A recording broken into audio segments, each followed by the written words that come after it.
You might be thinking of what to gift someone, a mobile device perhaps? Yes? No?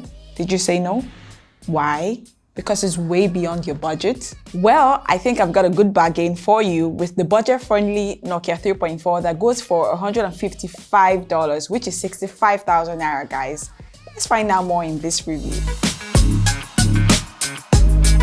Alright, so first things first, what's in the box? You have your user manuals, earbuds, a phone case, you know, the usual, and a charger, which is a USB Type-C charger. A win, if you ask me, for devices in this range. Onto the body on the device. Okay, there's a Google Assistant button, as it is the case with many Android One devices, with a dual SIM on top. You have a volume rocker and power button on the other side. The grip is fantastic, with a plastic back and a perfect matte texture finishing that reduces its susceptibility to drops in this blue hue, which gives a variant when hit by light rays. Really, it's the grip for me.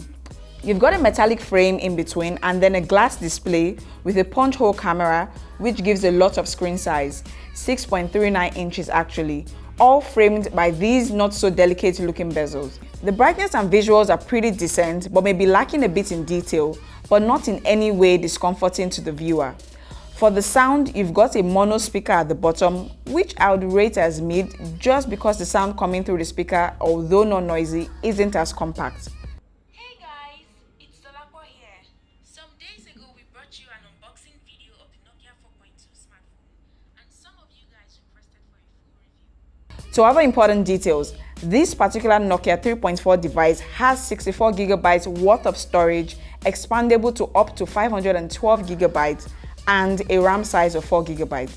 The device runs on Android 10 with a planned upgrade to Android 11 in the coming year. The touchscreen is responsive as far as multitasking and performance go, and I didn't encounter any hassle with launching apps. For battery, you've got 4000 mAh battery cell capacity, which you can charge using its Type-C charger. Moving on to camera quality. I feel like camera quality is an important metric to knowing how budget-friendly a device is, if you know what I mean. And on the Nokia 3.4 device, you've got a triple rear camera lens that consists of 13 megapixel primal lens, 2 megapixel depth sensor, and 5 megapixel ultra-wide angle lens. And to the front-facing camera. Sadly, the images taken using this camera fail to impress me, even when taken under good lighting condition. Although images taken in portrait mode presented better details and saturation, images taken outdoor and indoor under good lighting seemed a bit too exposed and oversaturated.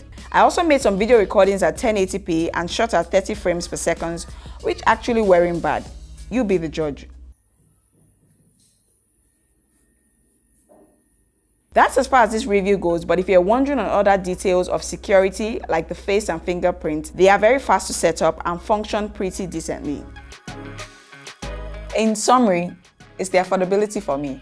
You've got more phone and more power without having to necessarily spend more money. You've also got 2 years of guaranteed Android update, a 4000 mAh battery capacity, 64 gigabytes worth of storage, and a Type-C charger for 65,000 naira. The Nokia 3.4 is definitely not the regular 65,000 naira phone. It's mid-range with quality.